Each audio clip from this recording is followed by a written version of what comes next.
Et déjà, Mais comme la situation est quand même un petit peu plus calme en Israël à cause du froid, je pense qu'on a pu se permettre cette minute de dérapage. en effet, Stéphane Giffard, vous me le disiez ce matin, il fait froid chez vous, à Métula, bonjour. Ouais, bonjour Anne-Sophie, bonjour Johanna et bonjour aux auditeurs de Radio Judaïka. Ouais, un froid glacial qui souffle de Sibérie. Le thermomètre est descendu cette nuit à Metula, bien en dessous de 0 degré. On claque des dents même avec le chauffage à fond. Et il y a quelque chose de nouveau. Il y a quelque chose de nouveau qui vient au moment même où nous prenons l'antenne pour Bruxelles-Metula d'arriver. Il s'est mis à neiger, figurez-vous Anne-Sophie. Il neige dru ici depuis 2 minutes à Alors, Metula. nonobstant l'aspect froid et peut-être mal protégé, ça doit être très joli. Bah, la neige tient pas encore. Les maisons à Metula, bon, on est quand même à 650 mètres d'altitude, on a l'habitude de la neige, mais ce coup-là fait vraiment très très froid. Et on attend que ce soit joli pour plus tard dans la journée, quand ça va tenir. Mais là, ce sont des flocons froids, hein. Ils tiennent, on voit, ils tiennent sur les voitures. La Jeep est déjà blanche, mais pas encore les arbres et le paysage. Alors Stéphane, on n'en entend pratiquement pas parler, mais vous avez décidé évidemment de nous parler des élections, c'est dans 3 semaines, et on dirait que là, est-ce que c'est un ras-le-bol généralisé? On ne sait pas trop, mais on en parle finalement assez peu. Oui, c'est un ras-le-bol généralisé. On n'en parle pas tellement en fait, pas plus à la MENA qu'ailleurs. Faut dire qu'on a déjà voté à 2 reprises durant les 12 derniers mois. Et cette fois, la plupart des Israéliens en ont vraiment plein les bottes. Et leurs autres problèmes, comme le froid, les problèmes personnels et les problèmes sécuritaires, notamment les échanges de tirs réguliers avec les Iraniens en Syrie, avec le Hamas à Gaza, intéressent plus les Israéliens que les élections.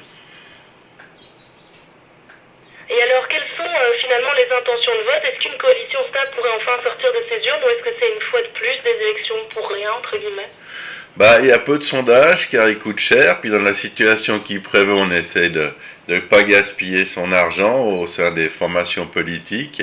Et puis tous les sondages prédisent plus ou moins la même chose, à l'instar des 2 études d'opinion publiées ce week-end.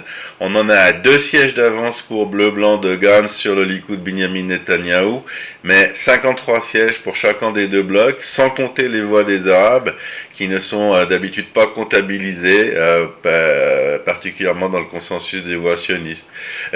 On est loin d'une coalition, comme vous le voyez, Anne-Sophie. On appellerait cela plutôt le statu quo. Ça signifie que sans les partis arabes et les 14 sièges que leur promettent les sondages, il n'y aura toujours pas de gouvernement le 3 mars, au lendemain du scrutin? Ouais, c'est à peu près ça, ouais.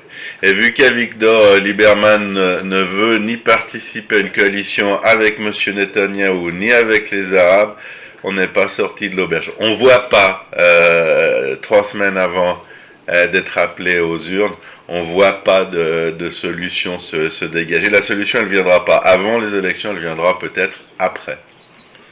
Alors comme Myriam Aman nous le disait, c'est vrai que les votes israéliens généralement ne se modifient pas tant que ça, ce sont des votes qui généralement sont rattachés à des communautés.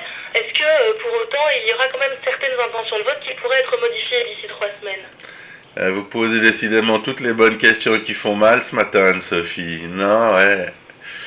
Les intentions de vote sont stables, à moins d'un coup de théâtre politique ou militaire, chacun des blocs possède en effet son électorat.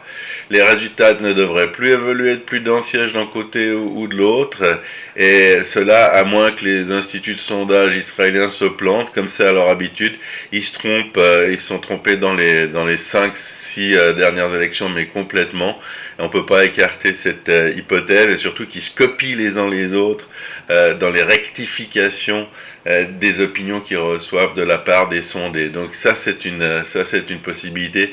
Sinon effectivement les réponses données par les gens qui répondent à ces sondages sont très stables et elles non plus ne laissent augurer d'aucune solution politique suite à ce vote. Mais quand on vous entend, évidemment, la question se pose, est-ce qu'on va faire des élections encore et encore pendant 5 ans, Stéphane? Je sais pas, je suis pas un devin, je suis juste un analyste politique. stratégique. Surtout, le seul espoir réside dans le fait que l'enjeu des dernières élections était l'immunité de Binyamin Netanyahou. Or, en décembre, n'ayant pas de majorité à la Knesset, M. Netanyahou a retiré sa demande d'immunité et ne peut plus en adresser une seconde. Donc son procès s'ouvrira de toute façon en avril. Cela donne probablement plus de marge à des négociations politiques d'après le scrutin, comme j'ai dit, pas d'avant, mais d'après. Et puis personne ne voit comment Binyamin Netanyahou pourrait s'occuper de sa défense juridique. Il fait face quand même à 3 actes d'accusation criminels et conduire en même temps les affaires du pays.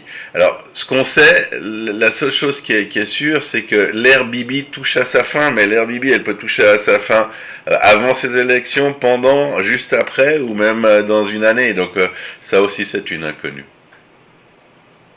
Et alors finalement, autour de quoi tournent les discussions politiques pour l'instant? Alors on a vu avec Miri Maman ce matin qu'il y aurait des débats politiques, même si c'est moins dans l'ADN des politiques israéliens d'enfer, qui sont prévus entre Benjamin Netanyahou et Benny Gantz à la télévision.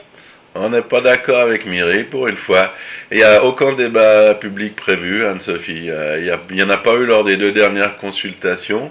Il n'y a pas d'enjeu politique, il n'y a pas de programme politique. Les dernières fois, l'enjeu, c'était uniquement l'immunité de M. Netanyahou. Maintenant, il y a même plus là, je viens de le dire. En décembre, la Knesset a décidé qu'il n'y aurait pas d'immunité. Donc, M. Netanyahou, avant même le vote de la Knesset, a retiré sa demande. Alors, la vérité, c'est que je ne sais pas pourquoi nous allons voter le 2 mars prochain. Puis, il n'y a pas de présentation de programme. Encore un peu de bleu et blanc qui ont des programmes, des intentions dans le social, dans l'écologie. Mais côté Likoud, il n'y a pas de programme politique. Il n'y a pas de discussion politique. Et par exemple, aujourd'hui, au conseil de rédaction de la MENA, on va pas parler des élections. Alors, vous dites, Stéphane, que faute de programme politique, le Likoud, du coup, tenterait quoi? D'attirer les électeurs en effectuant des coups médiatiques seulement? Ouais, c'est pas le Likoud, c'est Binyamin Netanyahou. Il n'y a plus que ça. On en est... c'est de la démagogie, là. Comme j'ai jamais vu et comme j'ai jamais imaginé. Par exemple, Netanyahou propose d'annexer les implantations de Cisjordanie afin d'attirer les électeurs de droite. Bien sûr, il va pas le faire parce que il se fâcherait avec les Américains, avec Donald Trump, mais il en parle et il donne des dates. Et puis après, il dit ah non, ça devait être ce dimanche. Puis il dit juste avant, il dit ben non, on pourra pas le faire, on le fera après les élections quand on formera un gouvernement. Ce qui est tout sauf garanti pour lui. Dernièrement, la semaine dernière, M. Netanyahou propose d'envahir Gaza pour s'attirer les voix des électeurs du sud du pays. Bien sûr, il ne le fera pas non plus.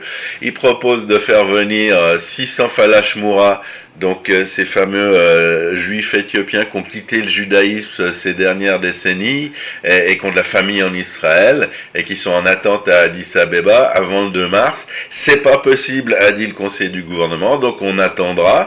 Et puis il multiplie ses voyages chez M.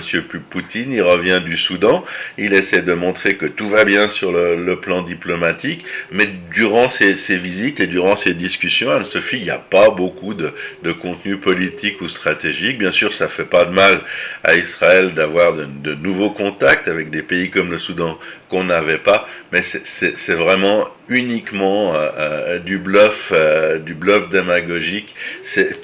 Tout vise ces élections, et puis c'est les seules choses dont on peut parler et qu'on pourrait assimiler peu ou prou à de la propagande électorale. Et en quelques mots rapidement, Stéphane, la sortie de crise, est-ce qu'on a ne fût-ce qu'une voie de réflexion ou d'espoir? Ouais, c'est difficile, hein, c'est difficile. L'unique espoir des Israéliens, c'est que leur vote ne va pas influer cette fois sur l'immunité de M. Netanyahou. Je viens de le dire et je le répète. Donc, il n'y a plus... C'est pour ça qu'on est allé voter. Il y a une année, il n'y avait pas d'autre raison que l'immunité de M. Netanyahou. C'est lui qui avait appelé à des élections anticipées. Il n'y avait pas de raison politique. Et puis, ce qu'espère, je termine là-dessus, 80% des Israéliens, c'est un gouvernement d'union nationale, Kahol Lavan et Likoud. Et c'est d'ailleurs la seule sortie de crise qui soit envisageable, Anne-Sophie. Et, eh bien, oui, merci beaucoup. De toute façon, on vous réentend. répondra évidemment sur ces questions jusqu'au 2 mars prochain. Merci Stéphane d'avoir été avec nous, profitez de la poésie de la neige, propice à la méditation, on va dire ça, on vous imagine dans vos montagnes, maintenant c'est très amusant. Très belle journée à vous. Oui, l'ours vous souhaite une très belle semaine à Bruxelles et en Belgique.